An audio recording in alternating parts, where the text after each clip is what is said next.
BJ Mafia was popping. So if you go back to this NBA offseason when the New York Knicks had signed guard Jalen Brunson to a 4-year, $104 million deal, there was a lot of mixed reviews across the association, and people thought that the New York Knicks had overpaid for Jalen Brunson. That was one of the worst takes anybody could have possibly had. Thank goodness I was not on board with that, because I saw what Jalen Brunson did to my Jazz in the postseason last year, and I've also seen how talented Jalen Brunson is, and it was proven this year in New York just how valuable he is to this organization, and he should have been an all-star in his first year in New York, now having an expanded role next to RJ Barrett and Julius Randle.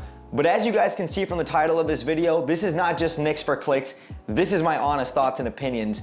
The New York Knicks, this team is being slept on in the Eastern Conference. And let me say right here, right now, the New York Knicks are going to win a first-round playoff series.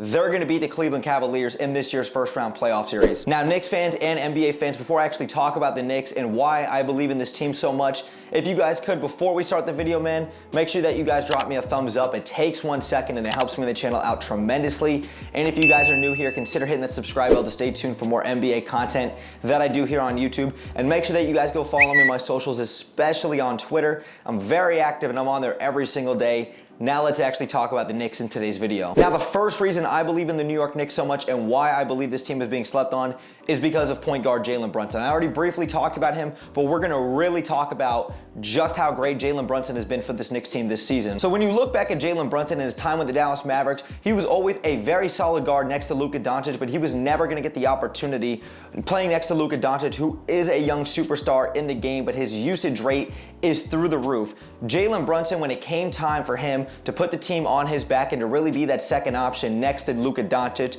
and to really be that other scoring option that can alleviate some of that pressure off of him. And the way that Jalen Brunson balled out in last year's postseason is exactly why the New York Knicks were willing to give him a 4-year, $104 million contract, which is a very fair offer, especially when you look at the way that he is playing now in New York. But Jalen Brunson this season has been phenomenal. Jalen Brunson's got the New York Knicks with a record of 43-33 right now, currently the number 5 seed in the Eastern Conference, and they've got a big game tonight versus the Miami Heat as I'm recording this video. But Jalen Brunson this season is averaging 24-6-3 on 49, 41, 83 splits. He's been extremely efficient this season. He does a great job alleviating a lot of pressure off of Julius Randle, another guy on the Knicks who has a high usage rate for the team. He consistently brings the ball up the court, and we see Julius Randle help really create the offense as the team gets going. But Jalen Brunson does a great job of slowing things down, really setting the pace, and he does a great job distributing the ball to open shooters, especially when he's able to drive the ball and kick. Jalen Brunson's just an extremely smart player, and I love the way Jalen Brunson's able to get to the second level and really get down into the interior with his post game and his post game fadeaway. He's got an extremely underrated bag that not a lot of people talk about. Coming from a guy that's watched more than half the Knicks games this season, Jalen Brunson has been something special to watch this season. And just to really dive deep into how great Jalen Brunson's been and how much he's helped out Julius Randle and this Knicks team is, let's look at Julius Randle's stats this season with and without Jalen Brunson on the court. And the New York Knicks are 6-5 this season without Jalen Brunson, but he is still a big reason as to why the New York Knicks are so successful. But looking at Julius Randle's stats this season, when he plays with Jalen Brunson, Randle's averaging 25, 10, and 4 on a much better efficient shooting with 47, 35, 76 splits. But when you look at Julius Randle this season without Jalen Brunson, while he is averaging 27, 10, and 4, his efficiency does take a little bit of a dip, which is expected. Only 42, 33, 74 splits. And watching the Knicks this season with and without Jalen Brunson is night and day. Like I said, the way he's able to control the pace, set the tempo, and to really get everyone playing in rhythm, he really does take a lot of that pressure off of Julius Randle, because a lot of times Julius Randle is just shot chucking out there and he's really forcing the issue when Jalen Brunson is not playing, because Julius Randle does need that second co-star next to him to help take some of that pressure off of him. And a lot of times we do see Julius Randle out there just kind of shot chucking and really forcing and pressing the issue on offense without Jalen Brunson. So that's exactly why he needs him. We do see his efficiency take a dip without him, and Jalen Brunson's just done wonders for this team. Now, before I get into the next topic, let me just say the one last thing about this Jalen Brunson topic is the fact that when Jalen Brunson's not playing in the 11 games that he hasn't played for the Knicks this season, Immanuel Quickley's been an absolute baller for the Knicks this season. He's proving why he can be a starting caliber point guard in the NBA, but he really fits that six-man role and that criteria that Tom Thibodeau needs. Immanuel Quickley's been balling out this season without Jalen Brunson. I remember watching that Boston game specifically and just watching Immanuel Quickley put the team on his back, getting a huge road win at Boston, and then just recently he had that 40-piece versus the Houston Rockets, and just a new career high for Immanuel Quickley. Just a great job by him this season without Jalen Brunson. Quickley without Brunson this year is averaging 24, 6, and 5 on 45, 37, 84 splits. Just a hell of a job by Immanuel Quickley. Now getting into the next reason why I believe in this New York Knicks team so much and why I believe that they are sleepers in the Eastern Conference is because of Julius Randle. Now, I've already briefly talked about Julius Randle, but let me just give him a moment to say that he has absolutely exceeded everyone's expectations this season. After the New York Knicks had signed him and he had played at an all-star level just a couple of seasons ago, he really took a huge step back last season, and the Knicks obviously missed the playoffs as the 11th seed.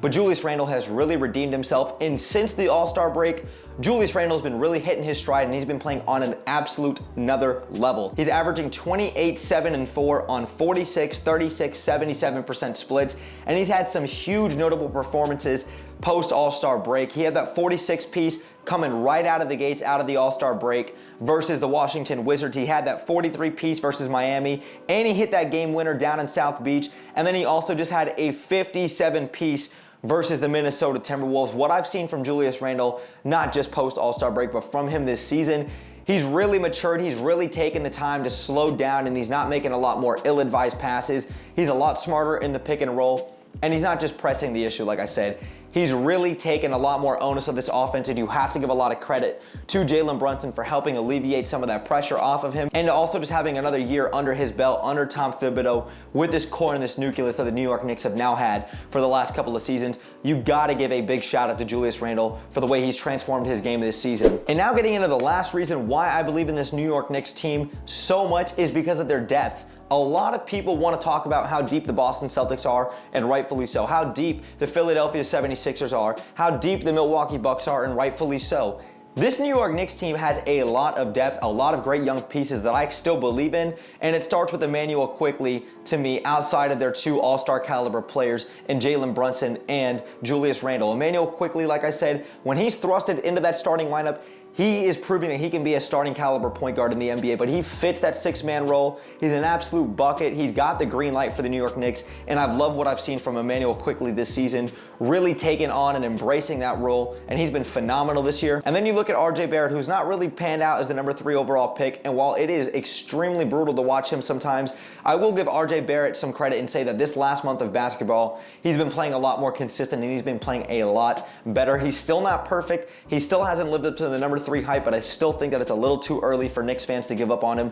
Let's give RJ Barrett one more year to try to figure this out in New York. I know that there's a lot of pressure to play in New York, play in Manhattan, especially putting on a Knicks jersey, but RJ Barrett still comes in and still makes some solid contributions with this team. Then you talk about a 3-and-D guy in Quentin Grimes, a guy who's consistently their best perimeter defender on a night in and night out basis, always going to go on the number 1 scoring option on the other side of the ball, consistently can hit the 3, and he's had some big games post All-Star break. And Quentin Grimes post All-Star break is shooting 44% from behind the arc. He's doing a great job, and like I said, he's easily their best 3-and-D player consistently on a night in and night out basis. Just a very underrated player. You look at Obi Toppin, a guy who I wish could consistently get some more minutes, but when he gets his opportunities, that corner 3 is lethal. He's obviously one of the best in-game dunkers in basketball, and Obi Toppin is extremely, extremely flashy. I still like a lot of his potential moving forward if he can continue to find himself in the rotation. Then take a look at a guy like Mitchell Robinson, a guy who does not get enough credit around the league for his defensive presence, because the New York Knicks,